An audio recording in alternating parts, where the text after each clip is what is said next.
नमस्कार सभी को। तो देखिए यहाँ पे हम लोग चैप्टर नंबर 3 के मल्टीपल चॉइस क्वेश्चंस ले आए हैं आपके सामने क्लास 12th बायोलॉजी के। तो चलिए फर्स्ट क्वेश्चन को देखते हैं, फर्स्ट क्वेश्चन में क्या कहा गया है। तो फर्स्ट क्वेश्चन देखिए कह रहा है अकॉर्डिंग टू डब्ल्यूएचओ। तो डब्ल्यूएचओ के हिसाब से पूछा गया है कि रिप्रोडक्टिव हेल्थ का मतलब जो पूछा गया है वो क्या होता है। तो डब्ल्यूएचओ रिप्रोडक्टिव हेल्थ की क्या डेफिनेशन देता है ये आपको यहाँ पर बताना है। तो एब्सेंस ऑफ डिजीज ओनली, देखिए यहाँ पर ओनली दे दिया गया है इसलिए गलत है। फिजिकल वेलबींग ओनली नहीं, फिजिकल वेलबींग के बारे में केवल ये बात नहीं करता है। Total wellbeing in all respect of reproduction, ये बिल्कुल सही है, मतलब पूरी तरीके से वेलबींग होनी चाहिए। और पूरी तरीके से वेलबींग का मतलब क्या है, इसमें मेनली कुछ कंपोनेंट्स आएंगे। जैसे फिजिकल कंपोनेंट आएगा, फिजिकली पर्सन को हेल्दी होना चाहिए। इमोशनली हेल्दी होना चाहिए, बिहेवियरल तरीके से वो हेल्दी होना चाहिए, मतलब उसका बिहेवियर भी प्रॉपर होना चाहिए। और सोशली भी हेल्दी होना चाहिए। ठीक है, सोशली भी वो क्या होना चाहिए, हेल्दी होना चाहिए, तब उसको डब्ल्यूएचओ रिप्रोडक्टिव हेल्थ मानेगा, मतलब उस कंडीशन को रिप्रोडक्टिव हेल्थ कंडीशन मानता है, मतलब बेटर रिप्रोडक्टिव हेल्थ तभी मानेगा वो। India launched is family planning programme in. तो फैमिली प्लानिंग प्रोग्राम इंडिया ने पहली बार कब लॉन्च किया था, तो ये 1951 में लॉन्च किया था, तो बी ऑप्शन बिल्कुल सही हो जाएगा। ठीक है। और मेनली पॉपुलेशन को कंट्रोल करने के लिए फैमिली प्लानिंग प्रोग्राम को लॉन्च किया जाता है। आरसीएच स्टैंड्स फॉर, तो आरसीएच का मतलब क्या होता है ये बताना है आपको। तो इसमें रिप्रोडक्टिव चाइल्ड हेल्थ, क्या रिप्रोडक्टिव चाइल्ड हेल्थ होता है, नहीं, reproductive and child health care, ये बिल्कुल सही है। तो reproductive and child health care जो है वो आरसीएच कहलाता है। और इसमें मेनली जो जो भी आप देखेंगे इन प्रोग्राम्स में, रिप्रोडक्टिव हेल्थ की बात होती है और चाइल्ड वेलफेयर की बात होती है। चाइल्ड हेल्थ से रिलेटेड जो वेलफेयर स्कीम्स होती हैं वो इसी से रिलेटेड होती हैं। फोर्थ कह रहा है which is not a component of reproductive health, तो कौन सा इसमें कंपोनेंट नहीं है रिप्रोडक्टिव हेल्थ का। तो फिजिकल वेलबींग बिल्कुल है, इमोशनल वेलबींग भी है, बिहेवियरल वेलबींग भी है, क्या नहीं है, इकोनॉमिक वेलबींग जो होता है वो रिप्रोडक्टिव हेल्थ में नहीं आता है। आगे बढ़ते हैं, अगला क्वेश्चन देखिए क्या कह रहा है। Sex education in school helps. देखिए अगर स्कूल में सेक्स एजुकेशन दी जाती है तो इससे क्या, किस चीज़ को हेल्प मिलती है, मतलब क्या इम्प्रूव होगी। मिथ इंक्रीज नहीं होगी, मिथ तो डिक्रीज हो जाएगी। रिमूव मिसकंसेप्शंस, तो बिल्कुल सही बात है, बच्चों के अंदर जो मिसकंसेप्शंस होते हैं रिप्रोडक्शन को लेके, सेक्स को लेके, वो कहीं ना कहीं रिमूव हो सकते हैं। एसटीडीज इंक्रीज नहीं हो सकती हैं, बिल्कुल गलत दिया गया। एसटीडी का मतलब होता है सेक्सुअली ट्रांसमिटेड डिजीजेस, जबकि बच्चों को ज़्यादा अवेयरनेस मिल जाएगी एसटीडीज के बारे में, जिससे कहीं ना कहीं जो एसटीडीज है उससे प्रिवेंशन आगे चल के हो सकता है बच्चों को। डिले प्यूबर्टी, प्यूबर्टी का भी इससे कोई खास रोल नहीं है। आगे बढ़ते हैं, which disease is specifically highlighted under reproductive health awareness. तो रिप्रोडक्टिव हेल्थ अवेयरनेस में कौन सी डिजीज को ज़्यादा हाईलाइट किया जाता है। मलेरिया इससे रिलेटेड नहीं है, डेंगू भी नहीं है, एड्स बिल्कुल इससे रिलेटेड है। और एड्स का मतलब होता है एक्वायर्ड इम्यूनो डेफिशिएंसी सिंड्रोम। ठीक है। तो एक्वायर्ड इम्यूनो डेफिशिएंसी सिंड्रोम, और एचआईवी वायरस से होती है। ह्यूमन इम्यूनो डेफिशिएंसी वायरस इसका फुल फॉर्म होता है। ठीक है। आगे बढ़ते हैं। अगला क्वेश्चन देखिए क्या कह रहा है। अगले क्वेश्चन में कहा गया the procedure use to detect genetic disorder in foetus is. तो देखिए फीटस में जो जेनेटिक और डिसऑर्डर्स कभी कभी हो जाते हैं तो उनके लिए, उन जेनेटिक डिसऑर्डर्स को जांच पड़ताल करने के लिए एक इम्पॉर्टेंट टेस्ट होता है। उस टेस्ट का क्या नाम होता है ये आपको यहाँ पर बताना है। तो अमीनियोसेंटेसिस होता है। ठीक है, इसको क्या कहेंगे, अमीनियोसेंटेसिस कहेंगे। इसका मतलब ऑप्शन नंबर सी बिल्कुल सही है। इसमें होता क्या है, मेनली एमनियोटिक फ्लूइड होता है जिसको निकाला जाता है मदर से, और उस फ्लूइड को फिर एग्जामिन किया जाता है। उसके अंदर जो क्रोमोसोम्स होते हैं, जो जेनेटिक एबनॉर्मेलिटीज होती है, वो इसी एमनियोटिक फ्लूइड से मतलब चेक करी जाती है उसको, मतलब बाकायदा प्रॉपर एग्जामिनेशन उसका किया जाता है। आगे बढ़ते हैं, क्वेश्चन नंबर 8 कह रहा है amniocentesis is legally band in India for. देखिए एमनियोसेंटेसिस जो है ये इंडिया में बैन है। क्यों बैन है? प्रेगनेंसी डिटेक्शन ये नहीं करता है, और ना ही जेनेटिक टेस्टिंग के लिए बैन है। ये बैन किसके लिए? सेक्स डिटर्मिनेशन के लिए। क्योंकि क्या होता था कि आपको पता होगा इंडिया में और बाकी भी जितनी कंट्रीज हैं वहाँ पर जो बॉयज़ होती हैं, जो मेल चाइल्ड होता है उसकी डिमांड ज़्यादा होती है, मतलब ज़्यादातर लोग यही चाहते हैं मेल चाइल्ड होना चाहिए। क्योंकि ज़्यादातर कंट्रीज़ में जो खासकर डेवलपिंग और अंडर डेवलप्ड कंट्रीज़ हैं, वहाँ पर गर्ल्स को किस रूप में देखा जाता है, तो गर्ल्स को एक बोझ के रूप में देखा जाता है। हालाँकि अब ये विचार बदल गया है भारत में, अब ऐसा विचार नहीं रह गया, लेकिन फिर भी ये विचार आज से अगर 20 साल पहले, 25 साल पहले, 10 साल पहले देखेंगे तो बहुत ज़्यादा हुआ करता था। तो इसीलिए सेक्स डिटर्मिनेशन को पूरी तरीके से लीगली बैन किया गया है। सहेली वॉज डेवलप्ड बाय, तो सहेली क्या है? सहेली एक तरीके से किट है, और मतलब किट कह सकते हैं, ओरल कॉन्ट्रासेप्टिव है, जो मतलब जो लेडीज़ खाती हैं मेनली, और इसलिए खाती हैं कि जब प्रेगनेंसी नहीं चाहिए, तो प्रेगनेंसी को अबॉर्ट किया जा सके, और कुछ ही दिनों में ही, 1-2 दिन में ही इसको खा लेना होता है, तभी जो प्रेगनेंसी है वो अबॉर्ट करी जा सकती है। मतलब अगर मान लीजिए अनप्रोटेक्टेड सेक्स हुआ है और कहीं न कहीं गर्ल को लग रहा है, मदर को लग रहा है, लड़की को लग रहा है कि उससे प्रेगनेंसी हो सकती है, तो उसी को अवॉइड करने के लिए ये सहेली टैबलेट जो है सीडीआरआई ने डेवलप करी थी, इसको खाते हैं, ठीक है, इनटेक किया जाता है, तो ये इम्पोर्टेंट है। तो ये ओरल कॉन्ट्रासेप्टिव होती है ये, तो किसने डेवलप किया था? CDRI, central drug research institute इसका पूरा नाम है, लखनऊ में है, इसी ने इसको डेवलप किया था। सहेली इज, तो सहेली क्या है? तो इंजेक्टेबल कॉन्ट्रासेप्टिव है। क्या इंजेक्शन लगता है? नहीं, इंजेक्शन नहीं लगता, ये दवा होती है, गोली होती है। हार्मोनल इम्प्लांट बिल्कुल गलत है। ओरल कॉन्ट्रासेप्टिव्स ये बिल्कुल सही है, तो सी ऑप्शन इसमें बिल्कुल सही हो जाएगा। आईयूडी भी नहीं है, ठीक है, इंट्रायूटेरिन डिवाइस नहीं है ये। सहेली स्टेकन, अब देखिए कि सहेली कब ली जाती है, कैसे ली जाती है, ये आपको यहाँ पर बताना है। तो ए वीक में एक बार ही केवल ली जाती है, ये बात याद रखिएगा। तो इसमें साइड इफेक्ट्स अगर आप देखेंगे बहुत ही कम होते हैं, और वीक में केवल एक बार इसको लिया जाता है। तो 11th क्वेश्चन जो है उसका ऑप्शन नंबर सी जो हो जाएगा वो सही हो जाएगा। World population in 1900 word approximately, देखिए 1900 में आपको बताना है वर्ल्ड पॉपुलेशन जो थी ये अप्रॉक्सीमेटली कितनी थी, तो ये 2 बिलियन थी। कितनी थी? 2 बिलियन थी। आगे बढ़ते हैं, क्वेश्चन नंबर 13 कह रहा है world population reached about 6 billion in, तो ये 6 बिलियन के आसपास कब पहुंच गई? तो सोचिए 2 बिलियन थी 1900 में, ठीक है, वर्ल्ड की पॉपुलेशन है, और ये मतलब 3 गुना हो गई, मतलब 6 बिलियन कब पहुंच गई? तो ये 2000 में, मतलब 100 सालों में हम लोग ने इतनी प्रगति, इतना डेवलपमेंट कर लिया पॉपुलेशन में, और हम ही ने नहीं, पूरे वर्ल्ड ने कर लिया। तो यहाँ पर सी ऑप्शन बिल्कुल सही है। India's population at independence was about, तो इंडिया की पॉपुलेशन इंडिपेंडेंस के टाइम पे कितनी थी? अप्रोक्सीमेटली 35 करोड़ थी, इसका मतलब 350 मिलियन थी, ठीक है, इसको 35 करोड़ भी कहा जा सकता है। और इस समय अगर आप देखेंगे इंडिया की पॉपुलेशन, तो वो कितनी हो गई है? तो वो 145 करोड़ के आसपास हो गई है। अब आप समझ रहे हैं कितना हम लोग ने ग्रोथ किया है पॉपुलेशन में। One reason for population explosion is, तो पॉपुलेशन एक्सप्लोजन के पीछे जो एक रीजन है, इनमें से वो कौन सा रीजन है? तो डेथ रेट इंक्रीज नहीं हुआ, डेथ रेट तो रिड्यूस हुआ है, और रिड्यूस होने से कहीं ना कहीं पॉपुलेशन ग्रो कर गई है। इंक्रीज इन एमएमआर, तो एमएमआर कम होने से भी नहीं, बढ़ने से भी ये गलत है, ठीक है, एमएमआर मतलब मैटरनल मोर्टेलिटी रेट होता है, ये भी गलत है। Increase in reproductive age population, तो रिप्रोडक्टिव एज पॉपुलेशन क्योंकि इंक्रीज हो गई है, इस वजह से पॉपुलेशन एक्सप्लोजन देखने को मिला है, ठीक है। स्लोगन जो है एक दिया गया था, हम दो हमारे दो प्रमोट्स, तो हम दो हमारे दो स्लोगन क्या प्रमोट करता है? तो हम दो हमारे दो जो स्लोगन है वो मेनली प्रमोट करता है फैमिली प्लानिंग को, कि मतलब हम दो मतलब एक हो गया फादर, एक हो गई मदर, ठीक है, तो इनके बच्चे भी कितने होने चाहिए? 2 होने चाहिए, ठीक है, 2 से ज़्यादा अगर हो रहे हैं तो कहीं न कहीं वो आगे चल के बर्डन हो जाएँगे, और बहुत ज़्यादा मतलब एक्सेसिव पॉपुलेशन क्रिएट कर देंगे। और आप देखेंगे जो हमसे पहली जनरेशन थी, मतलब आप जो हम लोग हैं और हमसे पहली वाली जो जनरेशन है, उसके उसमें अगर देखा जाए तो जो भी पेरेंट्स होते थे उनके बच्चे 5, 6, 7, ये एक एवरेज होता था, 5, 6, 7 का एवरेज होता था। लेकिन अब अगर आप देखेंगे तो अब जो मैक्सिमम किड होते हैं किसी भी कपल के, वो 2 से ज़्यादा कोई नहीं करता, क्योंकि कहीं न कहीं महँगाई इतनी हो गई है, प्रेशर इतना ज़्यादा हो गया है, पॉपुलेशन प्रेशर हो गया, इकोनॉमिक प्रेशर हो गया है, इस वजह से प्रॉब्लम्स हो गई हैं, ठीक है? लेकिन पहले ये सारी चीज़ें नहीं थी, तो पहले 5, 6, 7 एक एवरेज हुआ करता था। आगे बढ़ते हैं, legal marriageable age of females in India is, तो फीमेल की जो मैरिजेबल एज है लीगल, वो कितनी है? वो 18 ईयर्स है, और मेन की कितनी है? मेल की कितनी है? 21 है, ठीक है, तो मेल का पूछा गया कितनी है? 21 ईयर्स है, तो पता ही होगा, बहुत आसान क्वेश्चन था। An ideal contraceptive should be, देखिए आइडियल कॉन्ट्रासेप्टिव को कैसा होना चाहिए ये आपको यहाँ पर बताना है। तो इरिवर्सिबल तो बिल्कुल भी नहीं होना चाहिए, गलत है। ठीक है, रिवर्सिबल होना चाहिए, कॉस्टली भी नहीं होना चाहिए, यूज़र फ्रेंडली होना चाहिए। अब इंजेक्शन से मान लीजिए कॉन्ट्रासेप्टिव दिया जा रहा है तो वो खतरनाक है, सब लोग उसको नहीं लगवाएँगे और कहीं न कहीं प्रॉब्लमैटिक हो जाएगा वो।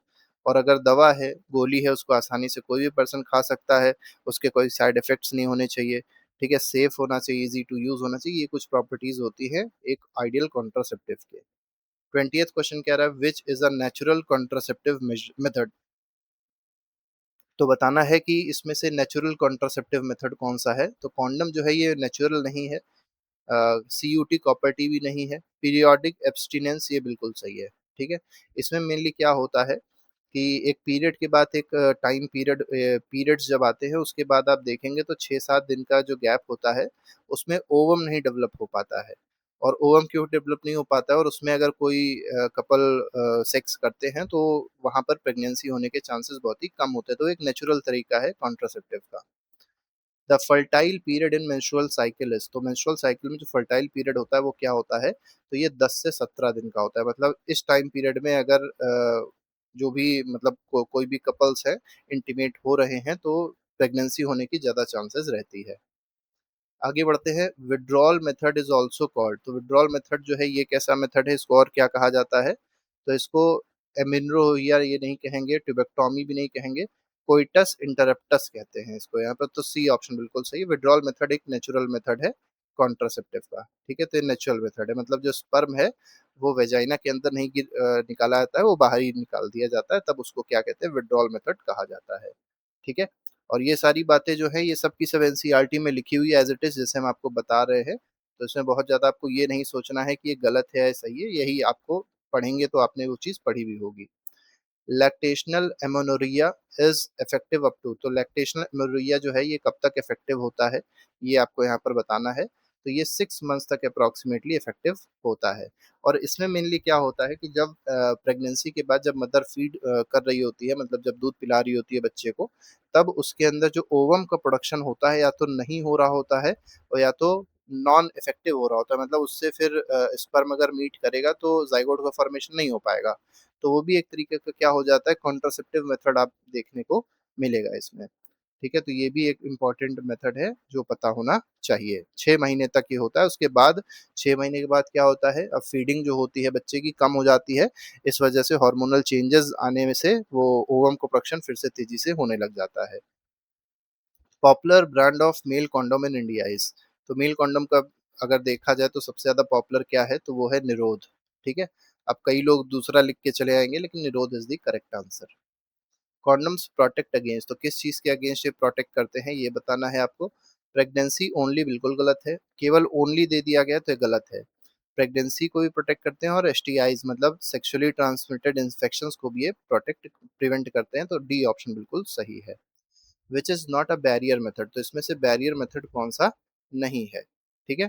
तो कंडम जो है ये बैरियर मेथड है, सर्वाइकल कैप भी बैरियर मेथड है, डायफ्राम भी बैरियर मेथड है, कॉपर टी जो होता है ये आईयूडी है, ठीक है, ये क्या है, आईयूडी है, इंट्रा यूटेरिन डिवाइस है ये, ठीक है। अब इसमें होता क्या है, मेनली जो कॉपर होता है, कॉपर जो कॉपर टी होता है उसमें बहुत ही मतलब एक कैप टाइप की होती है, कॉपर होता है उसके अंदर इंसर्ट कर दिया जाता है वेजाइना में, और ये जो कॉपर के एटम्स होते हैं ये धीरे धीरे करके निकलते रहते हैं, और जो ओवा और स्पर्म होता है उसका जो भी जाइगोट का फॉर्मेशन होता है उसको प्रिवेंट कर देते हैं, मतलब होने से, दोनों को फ्यूज होने से रोक देते हैं। ऐसे आप इसको आसान लैंग्वेज में समझ सकते हैं। आगे बढ़ते हैं, लिपिल्स लूप इज, अब देखिए लिप्स लिप्स लूप जो है ये क्या होता है ये बताना है आपको। तो हार्मोनल आईयूडी होता है नहीं, कॉपर आईयूडी भी नहीं होता है, नॉन मेडिकेटेड आईयूडी होता है, तो यहाँ पर सी ऑप्शन बिल्कुल सही है। तो लिप्स लूप याद रखिएगा ये एक नॉन मेडिकेटेड आईयूडी होता है। आगे बढ़ते हैं, question number 28, copper releasing IUD is, तो कॉपर रिलीजिंग आईयूडी जो है वो क्या होता है ये बताना है आपको, तो ये कॉपर टी होता है, ठीक है, कॉपर को रिलीज करता है ये। आगे बढ़ते हैं, question number 29, hormone releasing IUD is, अब देखिए कुछ ऐसे भी आईयूडी होते हैं जो हार्मोन रिलीज करते हैं, और वही ऐसे हार्मोन रिलीज करेंगे जो जाइगोट के फॉर्मेशन को रोक देंगे, मतलब स्पर्म स्पर्म को ओवा से मीट तो होने देंगे लेकिन वहां पर जो है जाके फ्यूजन नहीं हो पाएगा दोनों का, ठीक है, मतलब वहां पे फर्टिलाइजेशन नहीं हो पाएगा, उसको रोक देते हैं, ठीक है। तो ये क्या कहलाते हैं, ये LNG-20 उसमें एक इम्पॉर्टेंट है, ये बात आप लोग याद रखिएगा, ठीक है। ये मेनली प्रोजेस्टेरॉन टाइप के हार्मोन को रिलीज करता है, ये बात याद रखिए। आगे बढ़ते हैं, कॉपर आयंस इन आईयूडी। अब देखिए आईयूडी जो है उसमें कॉपर आयंस जो होते हैं उसके बारे में आपसे पूछा गया है, क्या करता है, ओव्यूलेशन को इंक्रीज बिल्कुल भी नहीं करेगा। ये करता क्या है, मेनली जो स्पर्म्स होते हैं उसकी मोटिलिटी को सप्रेस कर देता है, कम कर देता है। मोटिलिटी का मतलब होता है मूवमेंट की एबिलिटी, ठीक है, जो मूव कर रहा था बहुत तेजी से, तैरते तैरते जा रहा था, उसको रोक देगा, ये मोटाइल हो, इमोटाइल हो जाएगा, ठीक है। ओरल पिल्स यूजुअली कंटेन, तो ओरल पिल्स में मेनली क्या होता है ये बताना है आपको। टेस्टोस्टेरॉन बिल्कुल नहीं होता, एस्ट्रोजन भी नहीं होता है, प्रोजेस्टेरॉन ओनली दिया गया है तो गलत है। तो इसमें प्रोजेस्टेरॉन भी होता है या प्रोजेस्टेरॉन एस्ट्रोजन का कॉम्बिनेशन होता है, और यही जो हॉर्मोन्स हैं ये क्या करते हैं, ये फर्टिलाइजेशन या फर्टिलिटी जो होती है, या ये कह सकते हैं जो फ्यूजन होगा गेमीट्स का, उसको स्टॉप कर देते हैं। Oral pills are generally taken for, तो कितने दिनों तक ओरल पिल्स को लिया जाता है ये आपको बताना है, ठीक है। तो 5 डे से 25 डे की साइकिल होती है, तो लेकिन फिलहाल हम लोग इसमें जो सी ऑप्शन है वो बिल्कुल सही लगाएंगे, ठीक है। आगे बढ़ते हैं, question number 33, emergency contraceptives are effective within. Emergency contraceptive, अगर देखिए कुछ ऐसे भी कॉन्ट्रासेप्टिव होते हैं जो इमरजेंसी पीरियड में लिए आते हैं, मतलब आज ही जैसे मान लीजिए अनसेफ सेक्स हुआ था, तो और कोई पर्सन है जो नहीं चाह रहा है, वुमेन नहीं चाह रही है प्रेगनेंसी होना, तो क्या करेगी, 72 आवर के अंदर, ठीक है, उसको वो इमरजेंसी कॉन्ट्रासेप्टिव खा लेनी होती है। तो सी ऑप्शन बिल्कुल सही है। परमानेंट मेल स्टरलाइजेशन इज, जिसको नसबंदी भी कहा जाता है, तो जो मेल में नसबंदी होती है जिसको मेल स्टरलाइजेशन कहते हैं, तो इस प्रोसेस को क्या कहा जाता है, इसको वेसेक्टॉमी कहते हैं। और फीमेल में जो होता है उसको ट्यूबेक्टॉमी कहते हैं। तो क्वेश्चन नंबर 35 पे आते हैं, फीमेल स्टरलाइजेशन पूछा गया है, फीमेल स्टरलाइजेशन को क्या कहेंगे, इसको ट्यूबेक्टॉमी कहा जाएगा। और ट्यूबेक्टॉमी को याद रखिएगा होता क्या है, जो फेलोपियन ट्यूब होती है, ठीक है, फेलोपियन ट्यूब को ही कट कर दिया जाता है। वुमेन में फेलोपियन ट्यूब को क्या कर देते हैं, कट कर देते हैं, और कट करके टाई कर देते हैं। और मेल में अगर देखेंगे तो मेल में यही सेम काम कहाँ करते हैं, वास डिफरेंस में करते हैं, डिफरेंस में करते हैं, ठीक है। इसको कट कर देते हैं और टाई कर देते हैं। तो इसीलिए देखिए वास से बना वेसेक्टॉमी, और ट्यूबेक्टॉमी तो ट्यूब से है, तो ट्यूब की तरह ही है ये, तो इसीलिए ट्यूबेक्टॉमी जो बना है वो फीमेल में है। आगे बढ़ते हैं, M T P stand for, तो एम टी पी का मतलब क्या होता है ये बताना है आपको। तो मेडिकल टेस्ट प्रोसीजर नहीं होता है, मेडिकल टर्मिनेशन ऑफ प्रेगनेंसी होता है। तो यहाँ पर बी ऑप्शन बिल्कुल सही है, मतलब प्रेगनेंसी को जो लोग अबॉर्ट करते हैं, अबॉर्शन कराते हैं, उसी को ही मेडिकल टर्म में क्या कहा जाता है, मेडिकल टर्मिनेशन ऑफ प्रेगनेंसी कहा जाता है। M T P was legalised in India is, M T P को मतलब अबॉर्शन भी आप कह सकते हैं, ठीक है। अबॉर्शन का जो लॉन्ग फॉर्म है वही क्या है, एम टी पी है। तो एमटीपी कब लीगलाइज किया गया था इंडिया में, 1971 में लीगलाइज किया गया था, ये बात याद रखिएगा, बहुत इंपॉर्टेंट फैक्ट है ये। एमटीपी इज सेफेस्ट ड्यूरिंग, तो ये मेनली सेफेस्ट कब होता है, सबसे ज्यादा सेफ कब होता है, तो जो अगर आप देखेंगे जो पहला ट्राइमेस्टर होता है, फर्स्ट ट्राइमेस्टर में, मतलब पहला जो 3 महीना होता है उसमें सेफ होता है। तो ए ऑप्शन बिल्कुल सही हो जाएगा क्वेश्चन नंबर 38 का। अगले पे आते हैं, first trimester ends up to, तो देखिए पहले 3 महीने, 3 महीने मतलब 3 into 4, तो मतलब 12 मंथ।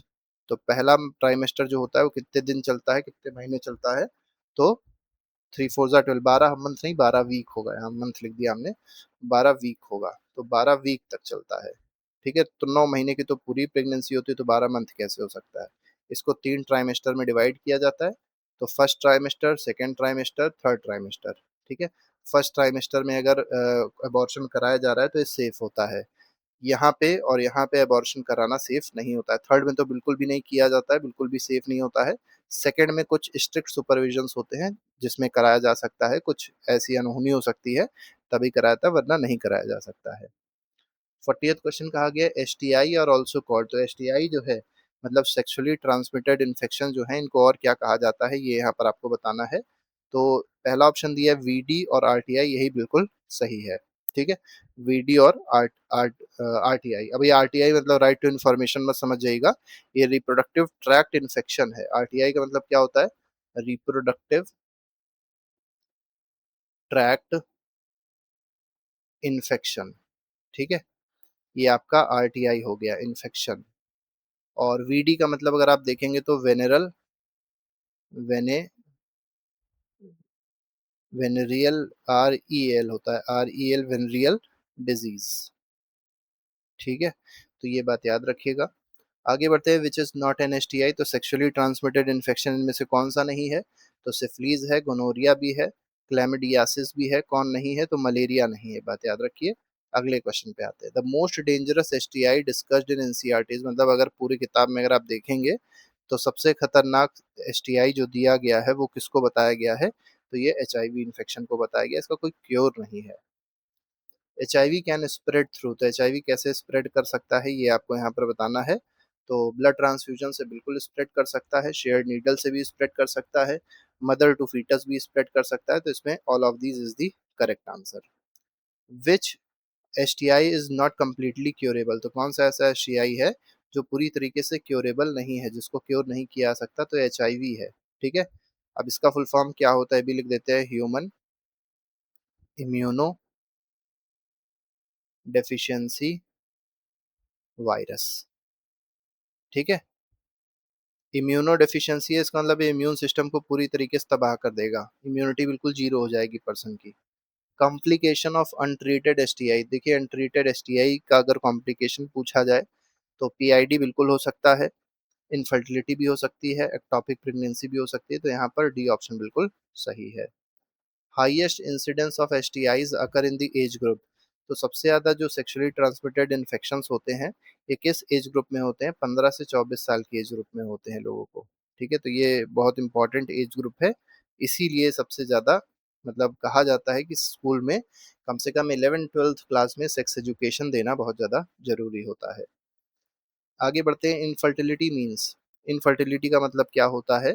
नो प्यूबर्टी बिल्कुल गलत है, नो मेंस्ट्रुएशन ये भी बिल्कुल गलत है, inability to produce children despite unprotected cohabitation ये बिल्कुल सही है। मतलब प्रॉपर सेक्स किया गया लेकिन फिर भी चिल्ड्रन नहीं प्रोड्यूस हो पा रहे हैं, बच्चे नहीं हो पा रहे हैं, तो इसी को क्या कहते हैं? इनफर्टिलिटी कहा जाता है।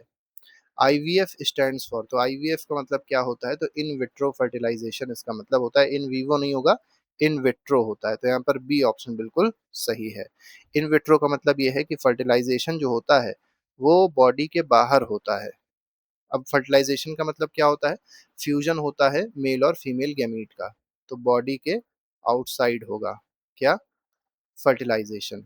अब आउटसाइड मतलब कहाँ पर होगा? तो कहीं बाहर कहीं नहीं हो जाएगा, इसका मतलब क्या है? लैब में होता है, लैब में बाकायदा कंडीशंस प्रोवाइड करी जाती है, वहाँ पे स्पर्म और ओवा का फर्टिलाइजेशन किया जाता है। ठीक है, तो बाकायदा प्रॉपर जो भी रिक्वायरमेंट होती है उससे फर्टिलाइजेशन करते हैं, और इसी प्रोसेस को क्या कहते हैं? इनविट्रो फर्टिलाइजेशन कहा जाता है। ठीक है, लेकिन बाद में जब फर्टिलाइज हो जाएगा तो जाइगोट को दोबारा फीटस में डाल दिया जाएगा। ठीक है, ये सबका सब जो है ये कहीं ना कहीं लैब के थ्रू ही हो रहा है, मतलब बाकायदा मेडिसिनल जो प्रैक्टिशनर्स होते हैं वही कर पाते हैं, सबके बस की बातें नहीं होती है, नहीं कि कोई भी करने लग जाएगा इसको। ZIFT स्टैंड्स फॉर, तो ZIFT का मतलब क्या होता है? तो जाइगोट इंट्राफेलोपियन ट्रांसफर होता है, तो यहाँ पर ए ऑप्शन बिल्कुल सही है। ठीक है, इसमें क्या होता है कि जाइगोट जो होता है, अब जो जाइगोट बना इसको ट्रांसफर किया जाएगा यूट्रस में नहीं, कहाँ ट्रांसफर किया जाता है? इसको फेलोपियन ट्यूब में ट्रांसफर किया जाता है, फेलोपियन ट्यूब में इसको ट्रांसफर कर दिया था, इसी प्रोसेस को कहते हैं zygote intrafallopian transfer. ICSI is, ICSI जो है ये क्या होता है? आर्टिफिशियल इंसेमिनेशन बिल्कुल नहीं होता, ट्रांसफर ऑफ एम्ब्रियो भी नहीं होता है, direct injection of sperm into ovum ये बिल्कुल सही है, ये मेनली डायरेक्ट इंजेक्ट कर दिया जाता है स्पर्म को ओवन में, ओवम में, जिससे फर्टिलाइजेशन को असिस्ट किया जा सके, इसी को आईसीएसआई कहते हैं। चलिए आप लोग एक काम ये करिएगा, आईसीएसआई का फुल फॉर्म जो है ये आप लोग कमेंट बॉक्स में जरूर लिख के बताइएगा। तो ये चैप्टर नंबर 3 था बायोलॉजी एनसीईआरटी का, इसके अलावा चैप्टर जितने भी बचे हैं हम लोग जल्द से जल्द लाने की आपके लिए कोशिश करेंगे। अभी के लिए फिलहाल इतना ही। Thank you very much, good bye, जय हिंद।